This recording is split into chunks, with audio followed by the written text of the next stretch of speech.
75,000-ഓളം vote തന്ന് ജയിപ്പിച്ചു വിട്ടെങ്കിൽ എനിക്കൊരു ഉത്തരവാദിത്വമുണ്ടെങ്കിൽ ആ ഉത്തരവാദിത്വത്തിന്റെ പൂർണ്ണ നിർവഹണത്തിലേക്ക് തന്നെയാണ് ഞാൻ ജോലിയെടുത്തുകൊണ്ട്. നമസ്കാരം. ഒരു സ്വാഗതത്തിന് സമയമെടുക്കുന്ന സന്നിഹിതരായിരിക്കുന്ന തെരഞ്ഞെടുക്കപ്പെട്ട പ്രതിനിധികളടക്കം കോർപ്പറേഷനിലെ 8 കൗൺസിലർമാർക്കും പ്രിയപ്പെട്ട ഗാന്ധിനഗർ റെസിഡൻസ് അസോസിയേഷന്റെ കൃഷ്ണമാറിയടക്കമുള്ള സമൂഹത്തിന്റെ പരിച്ഛേദം, പത്ര ദൃശ്യമാധ്യമ പ്രവർത്തകർ, മറ്റ് social media activist, Jacob Thomas,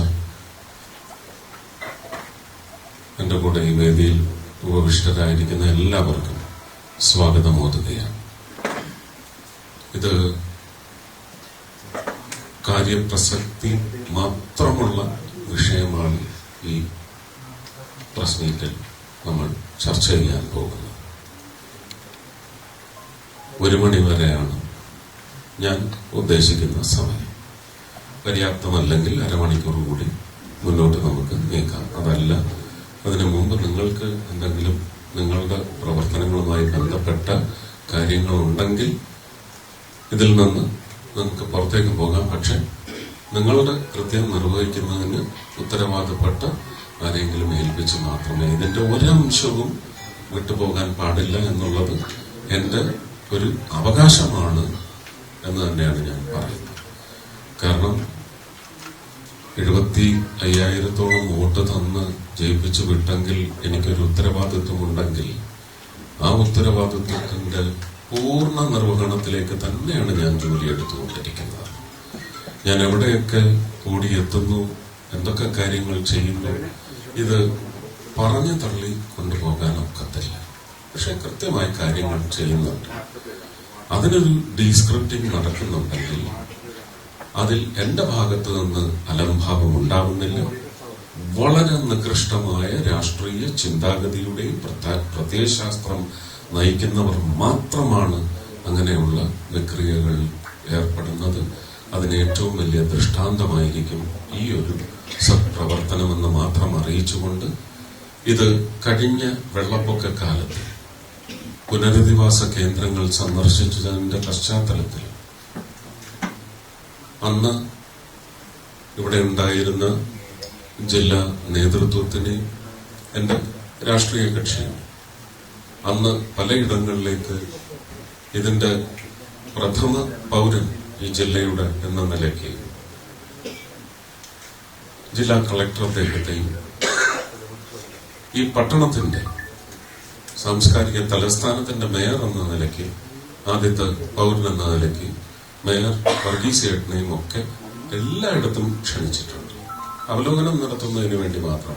വെറുതെ പോയി കാഴ്ച കണ്ട് വിലയിരുത്തി വന്നാൽ പോരാ. ഒരു യഥാർത്ഥമായ ആഴത്തിലുള്ള അവലോകനം ആ സന്ദർശനങ്ങളിലൂടെ നടക്കണമെന്ന് പറയുന്ന നിർബന്ധ ബുദ്ധിയുടെ പുറത്താണ് അങ്ങനെ ചെയ്തത്.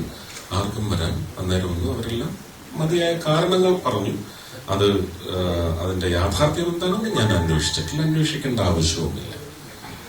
മറിച്ച് ഗാന്ധിനഗർ റെസിഡൻസ് അസോസിയേഷൻ വളരെ പ്രസക്തമായ വിഷയം, ഇത് ഈ വർഷത്തെ ഇപ്പൊ കുന്നുകൂടി കിടക്കുന്ന വെള്ളം അങ്ങ് ഒഴുക്കി വിടാനുള്ള പദ്ധതിയാണോ, 25-30 വർഷം തൃശൂർ ജില്ലയിൽ, പ്രത്യേകിച്ച് തൃശൂർ ജില്ലയിലെ അറബിക്കടലിനോടടുത്ത് ഇതിന്റെ എക്സിറ്റ് പോയിന്റ്സിലേക്ക് ഈ വെള്ളമൊന്നും എത്തുന്നില്ല, ഒഴുകി അറബിക്കടലിലേക്ക് പോകുന്നില്ല എന്ന് പറയുന്ന പുനഃക്രമീകരിക്കപ്പെട്ട ഒരു സംവിധാനത്തിന് ഒരു നിരന്തരമായ തിരുത്താണോ ഒരു MP എന്ന നിലയ്ക്ക് കൊണ്ടുവരുവാൻ പോകുന്നത് എന്ന ചോദ്യത്തിന് മുമ്പിൽ എനിക്ക് മുട്ടുമടക്കേണ്ടി വന്നു. പക്ഷെ മനസ്സ് മടക്കേണ്ടി വന്നില്ല എന്നുള്ളത് കൊണ്ട് മാത്രമാണ് അവിടെ വെച്ച് തന്നെ അങ്ങനെ ഒരു സംവിധാനമാണെങ്കിൽ ഞാൻ തരുന്ന 1 കോടി കൊണ്ട് നിങ്ങൾക്ക് ഇപ്പോ ബുദ്ധിമുട്ട് ഒഴിവാക്കാനേ സാധിക്കും.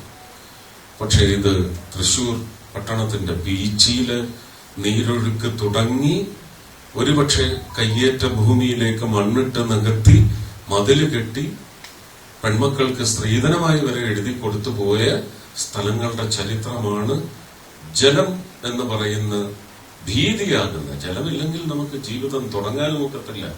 ആദ്യം നാവിലേക്ക് ഏറ്റുവെക്കുന്നത് അത് പിന്നെ കാനായിലെ വെള്ളമാണെങ്കിലും, അത് ഗംഗയിലെ ജലമാണെങ്കിലും, അത് മക്കത്ത് നിന്നുള്ള ജലമാണെങ്കിലും അത് ജലമാണ്.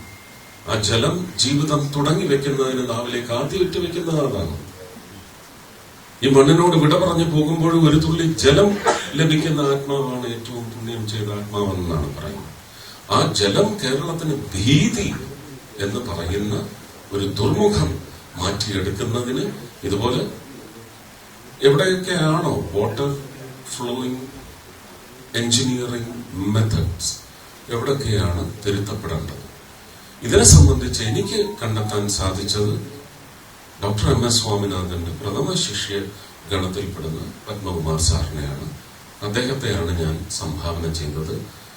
തൃശൂരിന് വേണ്ടി ഗാന്ധിനഗർ റെസിഡൻസ് അസോസിയേഷന് ഞാൻ അന്ന് സംഭാവന ചെയ്തത് അദ്ദേഹത്തിന്റെ അറിവിന്റെ കരുത്തും മനക്കരുത്തും അദ്ദേഹത്തിന്റെ ഗുരുനാഥന്റെ കരുത്തുമാണ് പകർന്നു നൽകാൻ ശ്രമിച്ചിട്ടുള്ളത്. ഈ റിപ്പോർട്ടിന്റെ ഒരു കരട് രേഖ ഏതാണ്ട് 6 മാസം, ഇതിന്റെ ഒരു നാൾ വഴി പരിശോധിച്ചാൽ കഴിഞ്ഞ ഏതാണ്ട് ജൂൺ ജൂലൈ മാസങ്ങളിലാണ് ഈ ആദ്യത്തെ മീറ്റിംഗ് നടക്കുന്നത്. അവിടെ നിന്നുണ്ടായിരുന്ന ആ വനിത ആരാണ്?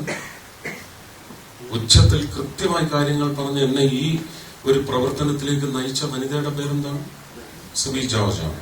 ആ വനിതയാണ് ഇതിന്റെ യഥാർത്ഥ അടിസ്ഥാന വിഷയം അവതരിപ്പിച്ചത്, എന്നെ ഇതിലേക്ക് നയിച്ചത് അത് തന്നെയാണ്. അതുകൊണ്ട് ഞാൻ കൃത്യമായിട്ടുള്ള available best person Padmakumar sir, അദ്ദേഹം കരട് രേഖ തന്ന സമയത്തും ഞാൻ കളക്ടറെയും അന്നത്തെ മേയറെയും ഒരു PPT പ്രസന്റേഷന് വേണ്ടി ശ്രമിച്ചു, നടന്നില്ല.